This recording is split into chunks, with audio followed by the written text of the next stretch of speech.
வச்சு பார்த்துட்டு இருக்க எல்லாருக்குமே வணக்கம். சீமானவர்கள் தோல்வி அடைந்தாலுமே சீமானவர்கள் இதுவரைக்கும் யார்ட்டையும் பணம் கொடுக்காம யார்ட்டையும் கூட்டணி வைக்காம மக்களை தோற்கடிச்சிருக்காரு. சீமானவர்கள் தோற்கல அப்படின்றது ஒண்ணு இருக்கு. இதனால நிறைய பேர் சீமானவர்களை பயங்கரமா பேசிட்டு வந்திருக்காங்க. அதுல முக்கியமா தடா ஜே ரஹீம் அவர்கள் சொல்லும்போது, தேர்தல் டெபாசிட் இழந்து இருந்தாலும் மக்கள் மனதில் நீங்கள் கதாநாயகன் தான் அண்ணன், சினிமா முகத்தில் தமிழக மக்கள் மீண்டும் விழுந்து விட்டார்கள் அப்படின்னு சொல்லிட்டு தடா ரஹீம் அவர்கள் சீமானவர்களுக்கு ஆதரவா பேசியிருக்காரு அப்படின்றது ஒண்ணு இருக்கு. அதே மாதிரி தினகர ராஜாமணி என்ன சொல்லியிருக்காரு அப்படின்னு பாத்தீங்கன்னா, சீமானவர்கள் இவ்வளவு சதவீதம் தான் வாங்கியிருக்காரு அப்படின்னு வருத்தப்படக்கூடாது, ஆனா சீமானவர்கள் எப்ப ஜெயிச்சிட்டாரு அப்படின்னு சொல்லியிருக்காரு. கேப்ரியல் தேவதாஸ் அவர்கள் சொல்லும்போது, slow success builds character, fast success builds ego அப்படின்னு சொல்லியிருக்காரு.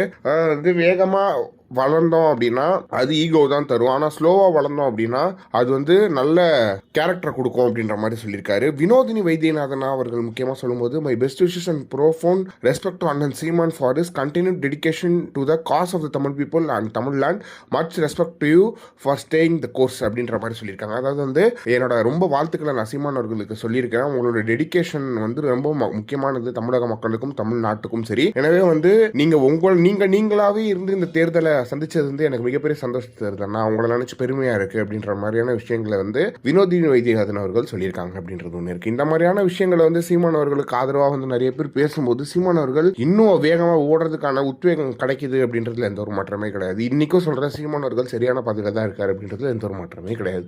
இதை பத்தி நீங்க என்ன நினைக்கிறீங்க அப்படின்றத மறக்காம கமெண்ட் பாக்ஸ்ல சொல்லுங்க.